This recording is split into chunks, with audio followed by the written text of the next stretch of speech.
কবর ও হাসরের হিসাব সহজ হওয়ার দোয়া। আমাদের সকলকে কিন্তু কবরে চলে যেতে হবে। We have to go back to our Lord. কেউ আমরা থাকতে পারবো না।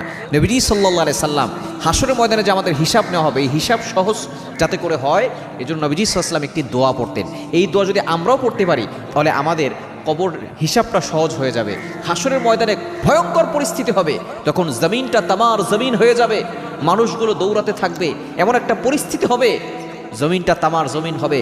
প্রত্যেকটা মানুষের আধ উপরে সূর্য চলে আসবে, কেমন যেন এই সূর্যের তাপে মগজগুলো গরম ভাত যেভাবে টকবক করতে থাকে চুলার উপরে, আপনার আমার মগজগুলো গরম ভাতের মতো টকবক করতে থাকবে। এমন একটা ভয়ঙ্কর পরিস্থিতি হবে, মা তার সন্তানকে ভুলে যাবে, ভাই তার ভাইকে ভুলে যাবে, ভাই তার বোনকে ভুলে যাবে, স্বামী তার স্ত্রীকে চিনবে না, কেউ কাউকে সেদিন চিনবে না।